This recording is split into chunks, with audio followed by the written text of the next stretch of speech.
पान नंबर 311, श्लोक number 32, 579, point number 579। मुनियों को भी प्रमाद के कारण प्रवृत्ति में चंचलता। चित्तवाच्य करणीय वर्जिता निश्चयेन मुनिवृत्तिरीदृशी अन्यथा भवति कर्म गौरवात् सा प्रमाद पदविमुपेयुषः मनवचतनवर्जितवृत्तिः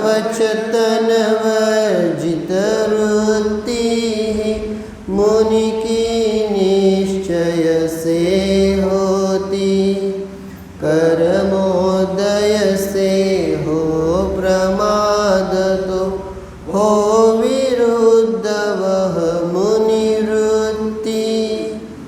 निश्चय से मुनियों की जो प्रवृत्ति है वह मन वचन काय की प्रवृत्ति चंचलता से रहित है, किंतु वे मुनि यदि प्रमादी बन जाए तो कर्म की गुरुता से उनकी प्रवृत्ति भी विपरीत अर्थात मन वचन काय से सहित हो जाती है।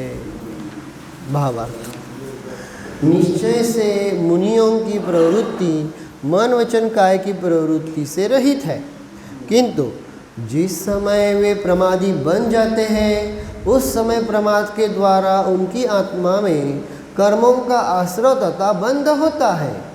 उस समय कर्म के संबंध से उनकी प्रवृत्ति मन वचन काय सहित ही होती है ना। म्हणजे अशा प्रकारे इथं सांगितलं काय की खरं पाहिलं असताना मुनिराजांची जी प्रवृत्ती असते, प्रवृत्ती म्हणजे काय, मुनिराजांचं आचरण आहे ना, तर ते सांगितलं कसं आहे, मन वचन कायच्या प्रवृत्तीने रहित असतं. म्हणजे काय, म्हणजे मन जसं म्हणेल, पहिल्यांदा प्रॉब्लेम आपल्या मनातच असतो ना. आपलं काय चालू असतं सगळ्यात जास्त कंट्रोलमध्ये कोण कोण असते, मनच नसते ना. कळालं काय, मन म्हणलं झोपा झोपा, उठा उठा, खावा खावा, प्या प्या, मन जसं म्हणेल तसं, बरोबर का नाही, है ना. मन म्हणलं मंदिरात चला चला, मन म्हणलं आता कंटाळा आला उठा बास, स्वाध्यायाला बास, मन जसं म्हणेल तसं, बाकी कोण म्हणतच नसते, नाही का. जर मन म्हणलं काय तर आपण काहीही करायला तयार राहतो. कळतंय का नाही. आम्हाला शास्त्र बोर होतं आहे, मन म्हणतंय का नाही, का शास्त्र म्हणतंय, कोण म्हणतं सांगा, का बुद्धी म्हणते, मनच म्हणतंय का नाही. आम्हाला शास्त्र कठीण जातं आहे, कोण म्हणतं आहे, सोपं गेलं तरी कंटाळा येतोय, अवघड गेलं तरी कंटाळा येतोय. मग ह्यात कोण प्रवृत्ती सगळ्यात जास्त, प्रवृत्ती कोणाची जास्त, मनाची. मग हे पहिला कंट्रोल म्हणून इथं सांगितलं सगळ्यात कठीण कार्य काय आहे. आचार्यांनी ते सांगितलं होतं, असं घटवलं की मनाला कंट्रोल करणं, मनोगुप्ती सगळ्यात अवघड. गुप्ती समजतं ना, गुप्ती, गुप्ती कशाला म्हणायचं, गुप्ती कशाला म्हणायचं, मनोगुप्ती, वचनगुप्ती, काय गुप्ती, 3 गुप्ती आहेत का नाही. मग गुप्ती कशाला म्हणायचं एवढा प्रश्न विचारला मी फक्त. काय, हां बरोबर, आपलं ते सोपं उत्तर आहे, स्वरूपामध्ये गुप्त राहणं, बरोबर आहे, चुकीचं नाही आहे, पण गुप्ती बरोबर आहे. हां, मनोगुप्ती म्हणजे गुप्त, गुप्त समजतंय का नाही, गोपनीय म्हणजे कंट्रोल है ना, मनावरचा ताबा, तुम्हाला सोप्या भाषेत सांगायचं म्हणलं तर, है ना. तर तो झाला मनोगुप्ती. सगळ्यात कठीण अवघड तीच आहे. काय गुप्ती सोपी आहे का नाही, शरीराच्या द्वारे काय हालचाल न करणं. आपण जर ठरवलं की नाही आता मी काय सुद्धा हालचाल करणार नाही, सामायिक करतोय का नाही, आपण सामायिक ध्यान करतो तेव्हा ठरवतो का नाही आता हालचाल काय सुद्धा करणार नाही, काय गुप्ती पॉसिबल आहे. किंवा प्रॅक्टिसनं सुद्धा तुम्ही त्याचा ड्युरेशन वाढवू शकता. काय एका मांडीत बसलं तर मांडी बदलणार नाही, नाही ना, काय गुप्ती आहे ना, समजतंय का नाही? तर ती काय गुप्ती झालं. दुसरं वचन गुप्ती, वचनानं ठरवलं, बोलणार नाही, कळतंय का नाही, तोंडानं बोलणार नाही, तर ती वचन गुप्ती. खिडकी उघडा, खिडकी दार सगळं जरा सुटसुटीत. हां, मग सांगितलं काय की तोंडानं बोलणार नाही, वचन गुप्ती. पण मनोगुप्ती काय आहे? मनामध्ये कळलं का? मनामध्ये संकल्प विकल्प जाळ करणारं हे सगळ्यात अवघड. तिथं आचार्यांनी घटवलंय सगळ्या गोष्टी. 3 गुप्तीमध्ये मनोगुप्ती अवघड, व्रतामध्ये ब्रह्मचर्य व्रत अवघड, त्यानंतर काय बरं अजून असे 4-5 हे घटवलेत, असं श्लोक आहे तो. हां, व्रतामध्ये ब्रह्मचर्य 5 व्रत आहेत ना, अहिंसा, सत्य, चौर्य वगैरे. त्यामुळे ब्रह्मचर्य सगळ्यात अवघड सांगितलं. गुप्तीमध्ये मनोगुप्ती, इंद्रियांमध्ये रसनेंद्रिय, बरोबर, इंद्रियांमध्ये रसनेंद्रिय, त्याच्यावर विजय मिळवणं अवघड, असं सगळं घटवलं आहे ना. सांगायचा उद्देश, सांगायचा अभिप्राय हाच आहे की अशा प्रकारे तिथं सांगितलं काय, व मुनिराजांचं जे आचरण आहे ते सांगितलं काय आहे, मन वचन कायाच्या प्रवृत्ती अनुरूप नाही आहे ना. त्यांचं जे प्रवृत्ती आहे त्याने रहित आहे. तरी मनावर एवढा विजय मिळवलेला आहे, त्यामुळे वचनावरही विजय मिळवलेला आहे. आणि पुढं सांगितलं काय काय म्हणजे शरीराद्वारे सुद्धा विजय मिळवलेला आहे. म्हणून तिथे सांगितलं की त्यांची प्रवृत्ती सांगितलं कशा आहे, मन वचन कायने रहित. किंतु जिस समय में प्रमादी बन जाते हैं, परंतु परत आलं बघा, अगर मगर किंतु परंतु पुढं. हां, म्हणलं आम्हाला विसरू नका हो. काय आम्हा सांगायची का नाही? हां, अगर मगर किंतु परंतु बडा भारी जंतू आलं, डेंजर, लाल सैन आली. काय परंतु किंतु, किंतु आला ना शब्द, किंतु म्हणजे कुछ तो है. हे नॉर्मल सांगितलं काय की मुनिराजांची प्रवृत्ती मन वचन कायच्या अनुसार असत नाही. परंतु ज्या वेळेस ते प्रमादी बनतील, ज्या वेळेस ते काय होतील, प्रमादी बनतील, त्याच वेळेस प्रमादाच्या द्वारे त्यांच्या आत्म्यामध्ये कर्मांचा आश्रव बंद सुरू झाला आणि त्या कर्माच्या संबंधाला म्हणजे मन वचन कायाची प्रवृत्ती त्यांची सुरू झाली. ज्या क्षणात, क्षण समजताय का नाही, कर्म बघत नाहीत. काय तुम्ही कोण आहात, पंडित आहे, मुनी आहे, कळलं का, वृत्ती आहे, अवृत्ती आहे, श्रावक आहे, साधू आहे, कर्म काही बघत नाही. कर्मांना त्यांचा काही संबंध नाही आहे. ज्या क्षणात करचाल त्या क्षणात तिथंच तसं होतं. हां, ठीक आहे, 7व्यातून 6व्या गुणस्थानात आले तेव्हा प्रमाद वृत्ती दिसली, पण इतका पण प्रमाद नको की जो पहिल्या गुणस्थानात नेऊन ठेवेल. काय म्हणते कळलं का? संसाराची कारणं आहेत का नाही, आश्रवाची कारणं कुठली कुठली आहेत? मिथ्यात्व, अविरती, प्रमाद, कषाय, योग. हे आपले आयुष्यातले आपल्या अनादिकाळापासूनचे हे 5 दुश्मन आहेत. दुश्मन समजते का? मी नाही, आचार्यांनी शब्द वापरला आहे तसा, म्हणून तुम्हाला सांगतो. मागच्या श्लोकात बघितलं होतं ना आपण, शत्रू नाही ना. मग हे 5 शत्रू आहेत अनादिकाळापासून लागलेले. पहिला कुठला? मिथ्यात्व. दुसरा अविरती, असंयम. तिसरा प्रमाद. कळतंय का? आला का नाही प्रमाद? मग हा प्रमादाची प्रवृत्ती वाढली की असंयम वाढतो. असंयमाची प्रवृत्ती वाढल्यानंतर सुद्धा काय होती, परामध्ये मग तुम्ही आपणत्व, एकत्व सुरू झालं की मिथ्यात्व पण येणार. वेळ लागतोय का? श्रद्धान बदलायला? कळतंय का? लक्षात येते का नाही? आणि असं झालेलं आहे. वर्तमानयुगातल्या आपण अनेक गोष्टी बघितलेल्या आहेत की चांगल्या चांगल्या मुनिराजांच्या सुद्धा एवढी चांगली परिणती असताना सुद्धा काय होतं, जसा मन वचन कायाच्या अधीन गेले काय झालं, गुणस्थान घसरलं का नाही? द्विपायन मुनी, आता तुम्ही किती सहन केलं? 12 वर्ष तुम्ही काय केलेली आहे, मुनी अवस्थेत साधना केलेली आहे. तिथं तुमच्यावर उपसर्ग होत असताना तुझा तुम्ही किती सहन करतात. असं नाही की त्यांनी लगेच छेडले, असं नाही आहे. कळलं का? किती सहन केलं. पण थोडक्यासाठी होती की नाही प्रवृत्ती, हे उत्कृष्ट सांगतोय. मग जिथं त्या मुनिराजांची अवस्था आहे तिथं आपल्या श्रावकांची हालत काय बेकार.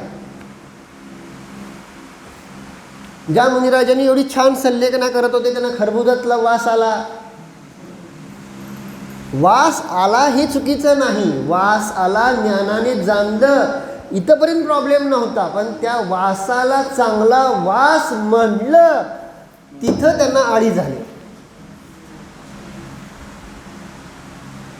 काय म्हणतोय कळलं का? प्रॉब्लेम काय आहे? नाही तर खूप जण म्हणतात काय काय तुम्ही माझी साधना बिघडवताय, तुम्ही माझं काय करताय, सल्लेखनं खराब करताय. असं काय नसतंय. इम्पॉर्टंट काय आहे, तुमच्या ज्ञानात आल्यानंतर तुम्ही त्या निया रूपाने परिणमन करू नका, हे तुमच्या हातात आहे. बाकी निमित्ताच्या अपेक्षेने आपण सांगतो की तसं करू नका, तसं वागू नका वगैरे. पण हातचूक कुणाची, कर्म म्हणत नाही. काय कुणी आणून ठेवलं खरबूज, कळते का? हां, कर्म काय म्हणतंय? कर्म म्हणतंय की परिणाम कुणी केले, बस फळ त्याला मिळणार. लक्षात येते का नाही? मग हे असं, मग तो जो प्रमाद होता, तो प्रमाद जे एवढे साधना करतायत, सल्लेखना करतायत, एवढी समाधी साधतायत, पण तो प्रमाद अळी बनवतो. अळी समजते तुम्हाला? अळी म्हणजे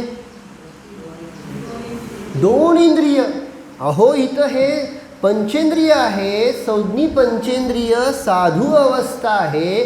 तुम्ही चिंतन करा. आणि साधू अवस्था असताना सुद्धा काय होत आहे, त्याची फळ, त्याची साधना काय व्हायला पाहिजे होतं, स्वर्गात जायला पाहिजे किंवा दुसरं कुठं म्हणतो समजा ती रेंज झाली त्यासाठी संज्ञी पंचेंद्रिय व्हायला पाहिजे होतं. झाले काय? आणि हे खूप डेंजर आहे. वारंवार आचार्यांनी सांगितलेलं आहे. काय? दुर्लभ लही जो चिंतामणी त्यो पर्याय लहित. अहो बाकी तुम्ही नरकात गेला तरी चुकीचं नाही का? आणि संज्ञी पंचेंद्रिय आहात, तिथं संवेदनशील होण्याचा एक चान्स तर आहे. तिथून येऊन काहीतरी झालं तर झालं, एक सांग.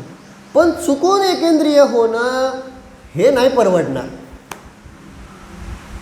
कारण तो जो काळ आहे एकदा तिथं गेला का नाही, मग किती अनंतानंत काळ भटकत राहील सांगता येत नाही. आणि मग परत चांगला संयोग कधी येणार, चांगले भाव कधी होणार, चांगलं कार्य कधी होणार, सगळं अवघड होत जातं.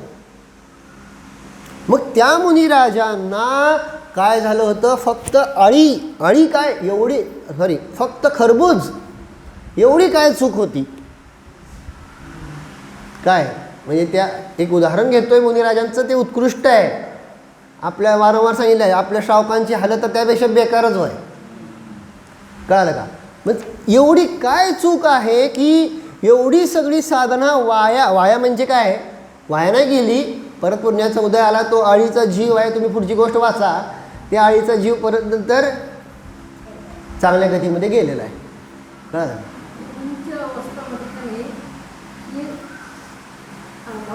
बरोबर. मुनी असून सुद्धा काय झालं, विषय आपला चालला होता की जिस समय में प्रमादी बन जाते हैं, है ना, ज्या वेळेस, कारण एवढी साधना जरी केली तरी शेवटी आयुकर्माची वेळ होती, त्या वेळेस काय झालं, ते संस्कार विसरले, त्या खरबुजाच्या वासामध्ये आसक्त झाले आणि ही मायाचारी झाली. मायाचारी समजली का तुम्हाला? माया तैर्यग्योनस्य, ते तिर्यंच बनणार आहेत. आणि असे तिसे तिर्यंच नाही. चला ठीक आहे, एक वेळ म्हणतो काय भूभूमीतले तिर्यंचे बनले असते, समजते का? संज्ञी पंचेंद्रिय बनले असते. नाही, काय बनले? 2 इंद्रियाळी बनले.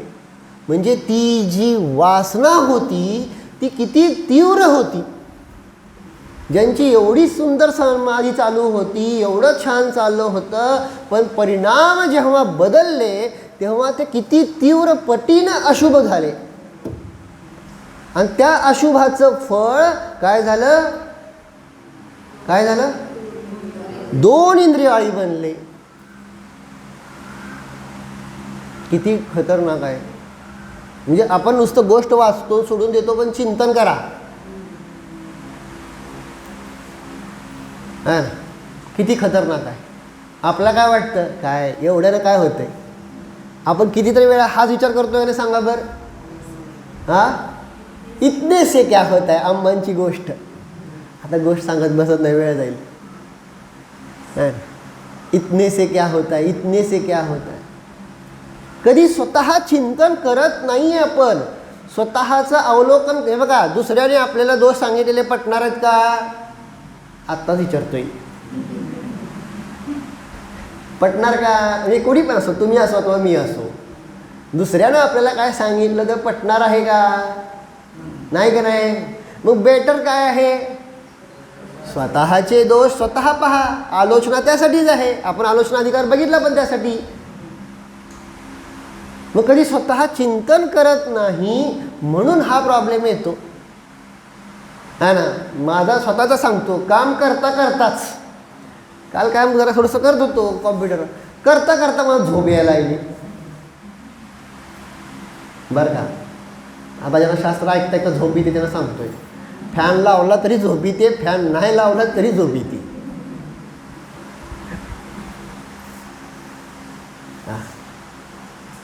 मग काम मग मग असं विचार आला की, म्हणजे आता खूप आपण असं बघितलं, खूप जीवांचं पण पाहिलं का नाही, की इच्छा नसते. कोणाला इच्छा सांगा बरं शास्त्राला येऊन झोप काढायची, किंवा शास्त्र स्वाध्याय करताना झोपायची इच्छा कोणाला आहे?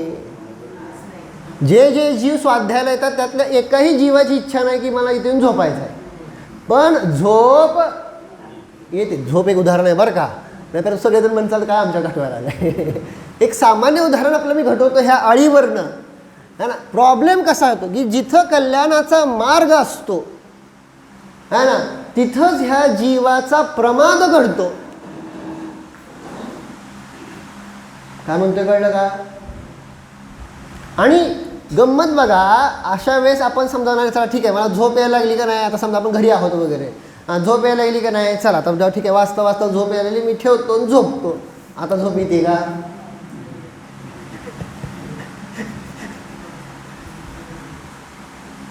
काहीही करा ह्या जीवाचं, भले ठीक आहे, वाचता वाचता झोप येते, आहे का नाही, ऐकता ऐकता पण झोप येते. समजा घरी बसून सुद्धा आपण ऐकत असेल, झोप येते का नाही येत?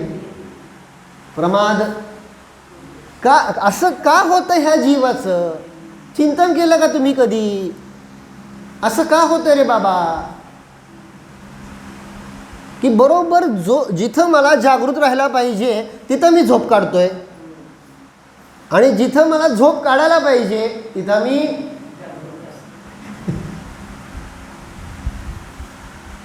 असं का?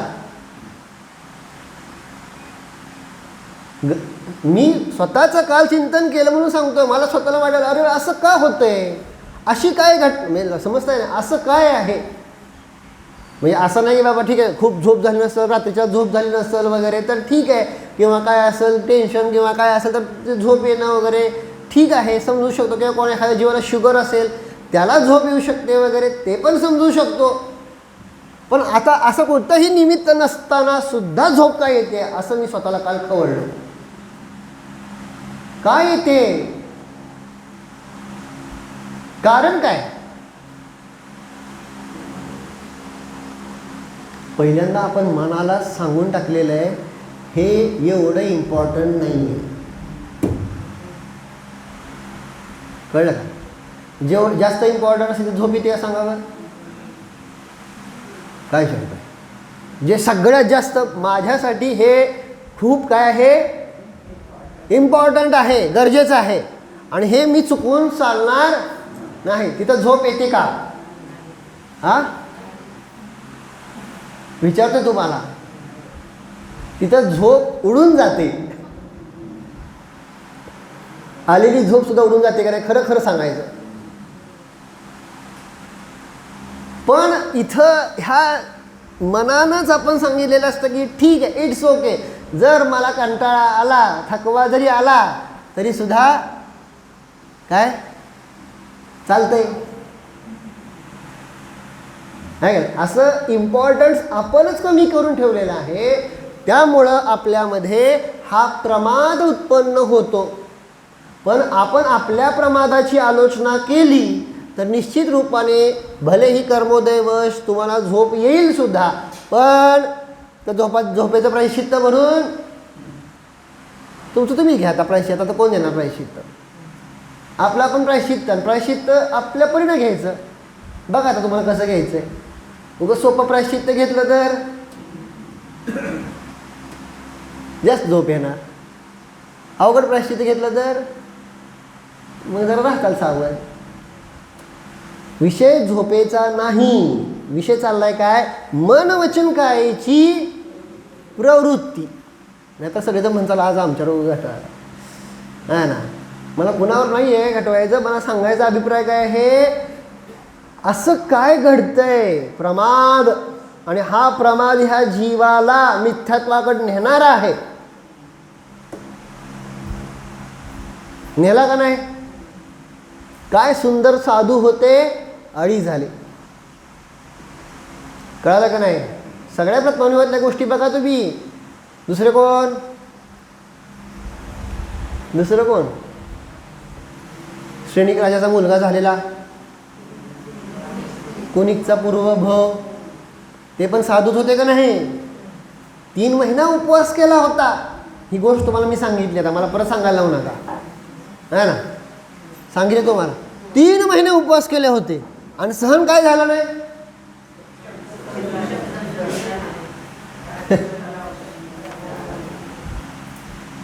मग आपण पण चिंतन करा की आपल्याला सगळं सहन होईल का नाही. काय पण आपल्याला काय सहन होत नाहीत. काय होत नाहीत सहन. शब्द सहन होतात का विचारतोय हो मी. तुम्ही असो तो मी असो, मी आपलं चिंतन करत असतो की हे आपली ही काय आहे, स्वतःची कमजोरी आहे, हे विकनेस आहे. हा माझा काय आहे, चिंतन, माझं स्वतःचं चिंतन कमी पडतंय. मी अजून तेवढा काय झालेलो नाही.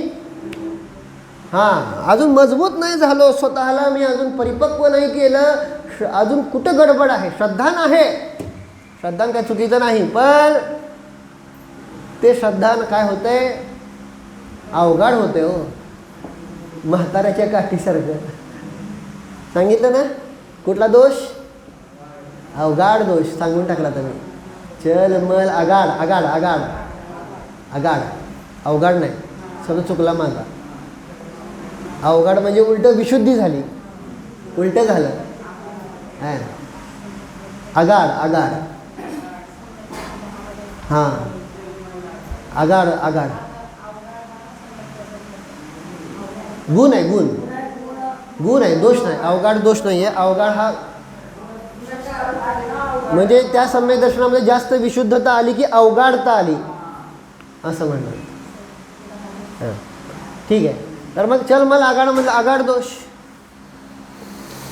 हां मग सांगायचा अभिप्राय की हे सगळं आपण स्वतः काय करायला पाहिजे. प्रत्येक जीव मोक्षमार्गी आहे, परंतु मोक्षमार्गी जरी असला तरी सुद्धा काय होती आहे, ह्या मन वचन कायेच्या प्रवृत्तीने काय होते, रस्ता बदलतो. मोक्ष मार्गाचा रस्ता संसार मार्गावर जातो का नाही. मग जेव्हा परत चुकलो म्हणून कळणार, मग परत तेवढं रिटर्न यायला लागणार. कळतंय का नाही? असं होतंय का नाही? नाही ना. अनेक जीवांचं झालेलं आहे. म्हणून मोक्ष मार्गाची गाडी आपली काय झाली नाही पाहिजे, हल्ली नाही पाहिजे सांगितलं. काय बघा परत वाचतो. किंतु जिस समय वे प्रमादी बन जाते हैं उस समय प्रमाद के द्वारा उनकी आत्मा में कर्मों का आश्रव तथा बंध होता है. उस समय कर्म के संबंध से उनकी प्रवृत्ति मन वचन काय सहित ही होती है. कळलं का? आहे ना. अशा प्रकारे म्हणून मला खूप हा काल संध्याकाळी मी वाचला श्लोक, चिंतन करायला मग मी माझं चिंतन करायला लागलो की मी झोपतोय, मी आपलं असं काय थोडंसं असं शब्दांच्या द्वारे प्रभावित होतोय, आहे का नाही. आणि मग हे कसे जागृत होतात, नाही का नाही. जागृत झाले का नाही कशा आहे. अरे काय गंमत आहे, जी ती तिकडनं दरवाजाने यायचं बघतंय, माघारी येऊन पण तिकडे. चला ठीक आहे. मगा जर बघतोय ते मगाशी पण दोघं दिवस झाले. ठीक आहे.